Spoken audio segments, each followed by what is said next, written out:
नमस्कार. थंडीचा महिना जरी सुरू झाला असला तरी या ऐन थंडीमध्ये वातावरण मात्र चांगलंच तापायला लागलंय आणि याचं एक निमित्त आहे ते म्हणजे दूधगंगा वेदगंगा सहकारी साखर कारखाना अर्थात बिद्री साखर कारखान्याची येऊ घातलेल्या निवडणुकीच्या बाबतीमध्ये आपण चर्चा करण्यासाठी आणि या सगळ्या मुद्द्यांवरती बोलण्यासाठी आहोत आणि आपल्या कार्यक्रमाचंच नाव आहे बिद्रीचं रणांगण.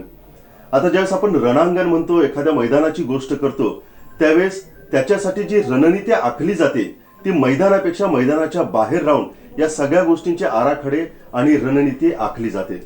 आज याच सगळ्या प्रश्नावरती बेधडकपणानं सडेतोड रीतीनं उत्तर देण्यासाठी आपल्यासोबत आहेत श्री महालक्ष्मी शेतकरी विकास पॅनल आघाडीचे प्रमुख माझे आमदार के.पी. पाटील साहेब. आपण त्यांच्याशी या सर्व विषयांवरती बोलतो करू. के.पी. साहेब नमस्कार. नमस्कार. नमस्कार. बिद्रीचं रणांगण हा कार्यक्रम आपण घेत आहोत आणि तुमची ख्याती अशी आहे की आपण बिनधास्त निर्धास्त रोखठोक आपल्या भूमिका सातत्यानं मांडत असतात. त्याच्यामुळं अपेक्षा आहे की याही निवडणुकीमध्ये जरी प्रश्न माझे असले तरी हे सगळे प्रश्न सभासदांच्या मनातले आणि जे शेतकरी वर्ग आहेत त्यांच्या मनातले प्रश्न आहेत. तर आपण या संवादाला सुरुवात करू. सगळ्यात महत्त्वाचा एक पहिला प्रश्न सभासदांच्या मनामध्ये आहे की या निवडणुकीला सामोरे जात असताना के.पी. पाटलांचा नेमका अजेंडा काय आहे? आमच्या निवडणुकीचा मुख्य अजेंडा आम्ही गेले काही वर्षात केलेले कारखान्याच्या प्रगतीचं काम, उच्चांकी ऊसाचा दर, कामगारांची सगळी दिनी वेळेवर भागवणं, महिन्याच्या महिन्याला साखर देणं, ऊसाचे आणि निरनिराळे पेमेंट्स जे आहेत, रकमा आहेत लोकांच्या, त्या वेळेवर दिलेल्या आहेत आणि कारखाना खऱ्या अर्थानं एका प्रगतीपथावर आम्ही आत्तापर्यंत नेलेल्या आहेत. पुढेही याच दिशेनं जाण्यासाठी सभासदांच्या एकरी उत्पादनामध्ये वाढ करण्यासाठी ऊस विकासाच्या अनेक योजना आम्ही आखलेल्या आहेत आणि त्याची सुरुवात पण केलेली आहेत आणि या योजना यशस्वी करून तमाम शेतकऱ्यांच्या व्यक्तिगत जीवनामध्ये आर्थिक स्थैर्य लाभण्यासाठी आम्ही सातत्यानं प्रयत्न करत आलो आहे. तीच दिशा घेऊन, तीच भूमिका घेऊन आम्ही लोकांच्याकडं या निवडणुकीमध्ये लोकांचा कौल मागण्यासाठी निघालेलो आहोत. साहेब, आपण कौल मागण्यासाठी निघालेले आहात. अनेक गोष्टींचा आपण उल्लेख केला, त्याच्यावरती सविस्तर रीतीनं आपल्यावरती काही आरोप होत आहेत, काही प्रश्नचिन्ह उभा केले जात आहेत, त्याच्याकडे बघूच. परंतु एक सर्वसाधारण लोकांच्या मनामध्ये असा प्रश्न आहे की सगळेजण एका पक्षात असतात, परंतु ज्यावेळेस स्थानिक राजकारण येतं त्यावेळेस भूमिका ह्या बदलल्या जातात आणि त्याच्यामुळे कुठंतरी स्थानिक राजकारणावरती त्याचा परिणाम होतो. कार्यकर्ते संभ्रमावस्थेमध्ये असतात. नेमकं याच्याकडे तुम्ही कसं बघता? ही लोकशाही आहे आणि अनेकांच्या अनेक अपेक्षा निराळ्या पद्धतीच्या असू शकतात आणि स्थानिक राजकारणामध्ये अशा प्लस मायनस इकडं तिकडं ह्या घटना घडतच असतात. पण अंतिमतः जो सभासद आहे, जो मतदार आहे, जो कष्टकरी शेतकरी आहे, त्यानं नक्की ठरवून ठेवलेलं आहे. खरं बोलायचं झालं तर मी आज धाडसानं असं म्हणेन की ही निवडणूक नेत्यांच्यापेक्षा, कार्यकर्त्यांच्यापेक्षा सभासदांनी स्वतःच्या हातात घेतल्याचं चित्र पाहायला मिळतंय. ही निवडणूक सभासदांच्या हातात घेतली असं तुमचं मत आहे, तुमची भूमिका आहे. सडेतोड रीतीनं तुम्ही ही विधानं करत आहात. परंतु आणखी एक सभासदांच्या मनामध्ये प्रश्न आहे की बिद्रीसाठी के.पीच का हवेत? त्याचं कारण असं आहे की गेली अनेक वर्ष सातत्यानं सर्वात जास्त ऊसाचा दर आणि वेळेवर लोकांचं पैसे आम्ही देत आलेलो आहोत. कामगारांचा बोनस वेळेवर देत आलोत. कुठल्याही कामगारांचा पगार कधीही थकलेला नाही. साखर कधीही कुणाची बंद झालेली नाही. अशा पद्धतीचे अनेक प्रश्न जे सभासदाला स्वतःच्या हिताचे वाटत आहेत व्यक्तिगत स्वरूपामध्ये, ते सगळे परिपूर्ण केले जात आहेत. ऊसाच्या दरावरून आपण आता भाष्य केलं, परंतु विरोधकांकडून ऊसाच्या दराच्या बाबतीमध्ये प्रश्नचिन्ह निर्माण केलं जातं. नेमकं काय आहे? कारण हा सगळा संशय, संदिग्धपणा अगदी सभासदांच्या मनामध्ये आहे. अत्यंत चुकीची भूमिका मांडण्याचा प्रयत्न निवडणूक काळात केवळ राजकीय प्रश्न डोळ्यासमोर ठेवून बदनाम करण्याचा प्रयत्न त्यांचा चालू झालेला आहे. खरं म्हणजे आम्ही कोजनरेशन केलं आहे, इथेनॉल आत्ता सुरू होतं आहे, परंतु ज्या कारखान्यांचे इथेनॉल गेले अनेक वर्ष चालू आहेत प्रकल्प, ज्या कारखान्यांचे आमच्यापेक्षा जास्त कोजनरेशन प्लॅन्ट आहेत, ते सुद्धा आमच्या एवढा दर कधी देऊ शकलेले नाहीत. आणि हा विश्वास लोकांना असल्यामुळं आम्ही निश्चितपणे या उद्याच्या निवडणुकीमध्ये उच्चांकी मतानं आमचं पॅनेल आल्याशिवाय राहणार नाही. ऊसाच्या दराच्या बाबतीमध्ये तुमची भूमिका तुम्ही मांडली, परंतु त्याचबरोबर जो ऊस दर आहे, आपल्या कार्यक्षेत्रातला ऊस दर आहे, सभासदांचा सगळाच ऊस हा बिद्री कारखान्याकडे येत नाही, काही कार्यक्षेत्राच्या बाहेर जातो, असे सुद्धा काही प्रश्न चिन्ह उपस्थित केले जातात. या गोष्टींकडे कसं बघता, याच्या मागचं नेमकं काय गुपित आहे?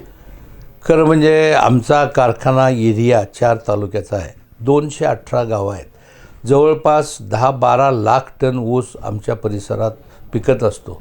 आमची कपॅसिटी 4,500 रोजची क्रशिंग कपॅसिटी होती, त्यामुळं पूर्ण ऊस गाळपाला खूप वेळ लागत होता आणि शेतकऱ्यांच्याच सातत्यानं मागण्या होत्या की एक्सपान्शन करून कपॅसिटी वाढवा.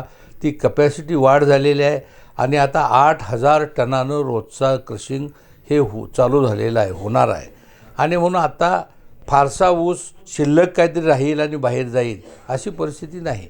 आता काही शेतकरी अडीअडचणीमुळे लवकर ऊस पाठवतात, नेईल त्याला पाठवतात, काही त्यांना ते रानं रिकामी करायचे असतात, त्याचं मॅच्युरिटी ऊसाची बघितली जात नाही, अशी सुद्धा काही लोकांची भूमिका असू शकते. परंतु आमच्या कारखान्याच्या एरियातला ऊस आम्ही गाळू शकलो नाही असं एकही कांडं आम्ही शिल्लक कधीच ठेवलेलं नाही. परंतु असंही म्हटलं जातं की ऊस जाळून हा बिद्री कारखान्याला न्यावा लागतो, हे काय आहे नेमकं? हे चुकीचं आहे, अत्यंत चुकीचं आहे. असा कधीही प्रसंग आलेला नाही.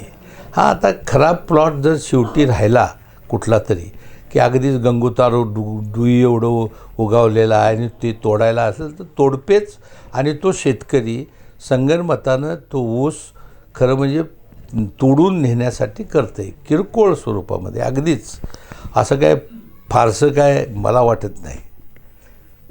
पॅनलची बांधणी, कालचा शुभारंभ चांगल्या दणक्यात झाला. पॅनलची बांधणी करत असताना काय डोक्यात होतं, कशा पद्धतीनं पॅनलची बांधणी करावी याचे आराखडे बांधले गेलेत? आम्ही पॅनेलची बांधणी करताना खूप लोक सक्षम आमच्याकडं मागणी करत होते, परंतु सर्वच लोकांची मागणी आम्ही पूर्तता करू शकत नाही. त्याला काही कायद्यानं अडचणी आहेत. 25 लोकांचंच हे पॅनल बनवायला लागतं आहे. तर हे पॅनल बनवत असताना निराळ्या भौगोलिक रचना डोळ्यासमोर ठेवून निराळ्या विभागाला उत्तम तऱ्हेचं प्रतिनिधित्व देण्याचं काम हे आम्ही आणि आमच्या सर्व नेत्यांनी केलेलं आहे.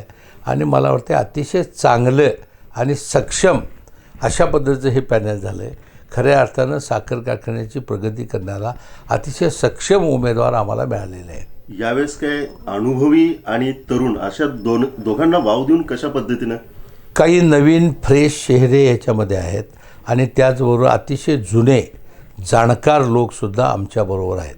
आणि म्हणून नव्या जुन्यांचा संगम करून निश्चितपणे कारखान्याच्या प्रगतीची घोडदौड ही अधिक गतिमान आम्ही केल्याशिवाय राहणार नाही. आणि पॅनल बांधणी करत असताना काही जण नाराज होतात, नाराजांची नाराजी कशी दूर करणार? काही लोक, मानवी स्वभाव आहे, आपल्याला मिळालं नाही तर थोडे नाराज होतच असतात, परंतु त्यांची नाराजी दूर झालेली आहे. आणि मोठ्या मनानं अनेक कार्यकर्त्यांनी, सक्षम कार्यकर्त्यांनी सुद्धा साखर कारखान्याच्या हितासाठी, प्रगतीसाठी आणि ह्या चाललेल्या वाटचालीसाठी माघारी घेऊन आम्हाला पाठबळ दिलेलं आहे.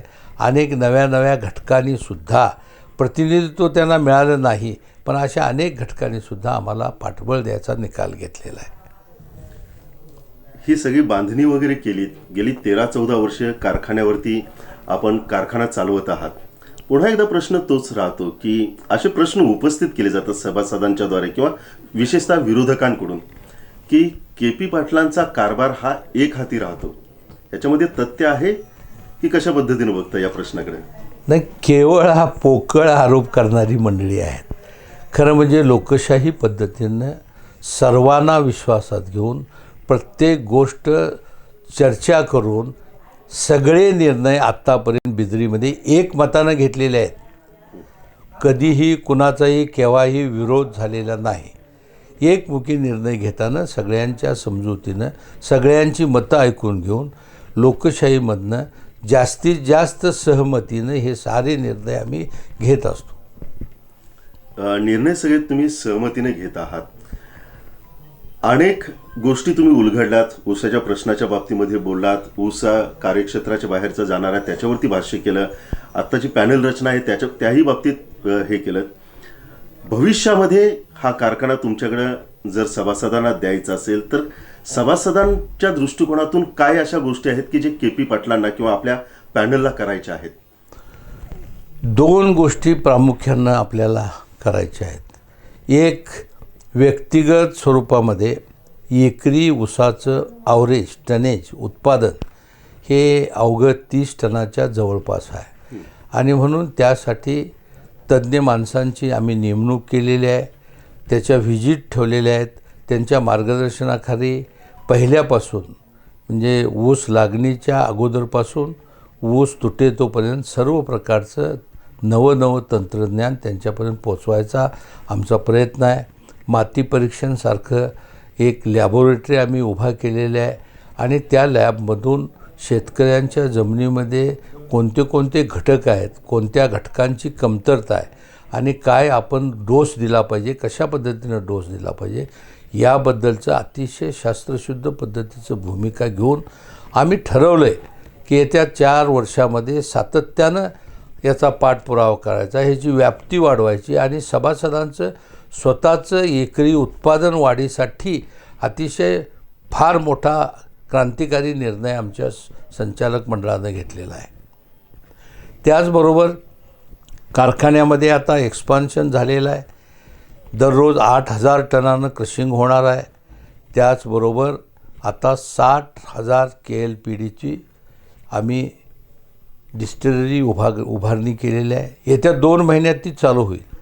पुढे याच डिस्टिलरीचं एक्सपान्शन करून 1,00,000 लिटरपर्यंत आम्ही इथेनॉल निर्मिती करणार आहोत. इथेनॉल निर्मिती झाल्यावर एक नक्की निश्चित स्वरूपाचा एक आर्थिक स्तोत्र आम्हाला या निमित्तानं मिळणार आहे सभासदांना. त्याचा परतावा सभासदांच्यापर्यंत पोहोचवणार आहोत. या निमित्तानं, निवडणुकीच्या निमित्तानं आपण अनेक सभासदांकडे जात आहात.